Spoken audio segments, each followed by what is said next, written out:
আসসালামু আলাইকুম। নতুন আমদানি নীতি আদেশ ২০২৬ থেকে ২৯-এ কি পরিবর্তন এসেছে? আজকের ভিডিওতে আমি আমদানি নীতিতে পরিবর্তন সমূহ নিয়ে আলোচনা করব। চলুন শুরু করি। নতুন আমদানি নীতিতে অনট্রাপো বাণিজ্য নিয়ে একটি পরিবর্তন এসেছে। অনট্রাপো বাণিজ্য হচ্ছে কোনো পণ্য বিদেশ থেকে আমদানি করার পর ওই পণ্যের কোনো পরিবর্তন না করে যেই পণ্যটা আমদানি করে আনা হয়েছে ঠিক ওই পণ্যটাই তৃতীয় কোনো দেশে রপ্তানি করা। এই অনট্রাপো বাণিজ্যের ক্ষেত্রে নতুন আমদানি নীতিতে একটি পরিবর্তন এসেছে। এই পরিবর্তনটা হচ্ছে, আগের আমদানি নীতিতে ছিল অনট্রাপো বাণিজ্যের ক্ষেত্রে ন্যূনতম ৫% সংযোজন করতে হবে। নতুন আমদানি নীতিতে এটা কিছুটা পরিবর্তন করেছে, এখন বলেছে কমপক্ষে ৪% সংযোজন করতে হবে। নতুন এই আমদানি নীতিতে যারা বিদেশ থেকে কাঁচামাল আমদানি করে পণ্য তৈরি করে বিদেশে রপ্তানি করে এইসব শিল্পকে বেশ কিছু সুবিধা দেওয়া হয়েছে।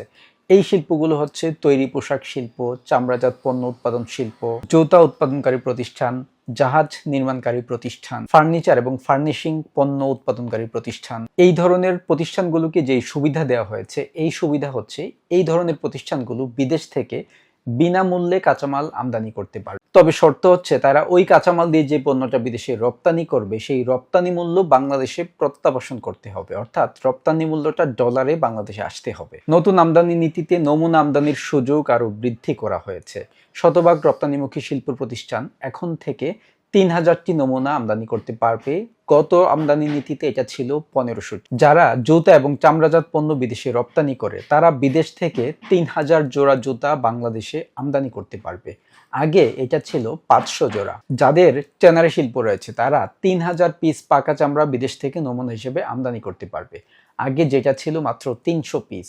এছাড়াও নতুন আমদানি নীতিতে মুক্ত বাণিজ্য অঞ্চল থেকে রপ্তানির প্রক্রিয়া বর্ণনা করা হয়েছে। যারা ব্যাংকার রয়েছেন, ব্যাংক থেকে এলসি ইস্যু করেন, তারা কি নিয়ম ফলো করতে হবে ব্যাংকারদের জন্য নির্দেশনা রয়েছে নতুন এই আমদানি নীতিতে। নতুন এই আমদানি নীতিতে আন্তর্জাতিক বাণিজ্য উদারীকরণের ক্ষেত্রে কিছু পদক্ষেপের কথা বলা হয়েছে। এই পদক্ষেপগুলো হচ্ছে WTO এর ট্রেড ফেসিলিটেশনের আওতায় দ্রুত পণ্য খালাসের জন্য অথরাইজড ইকোনমিক অপারেটর চালুর কথা বলা হয়েছে।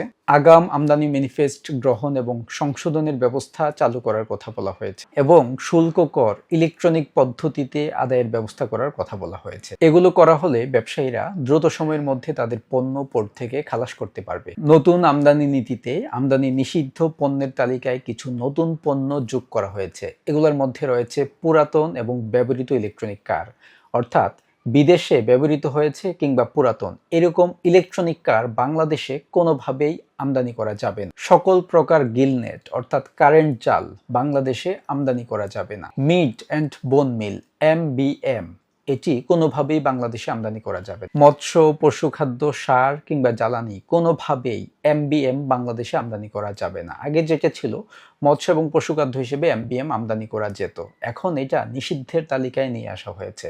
এছাড়াও আমদানি নিষিদ্ধের তালিকায় কিছু নতুন কেমিক্যাল যোগ করা হয়েছে।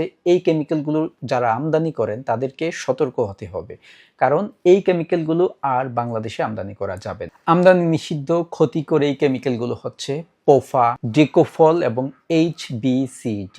আজকে এই পর্যন্তই। আমদানি নীতি আদেশ নিয়ে আমি আরো অনেকগুলো ছোট কন্টেন্ট তৈরি করব। আমার এই কন্টেন্টগুলো যদি আপনারা দেখতে চান তাহলে আমার চ্যানেলটিকে ফলো দিয়ে রাখুন। সবাইকে অসংখ্য ধন্যবাদ।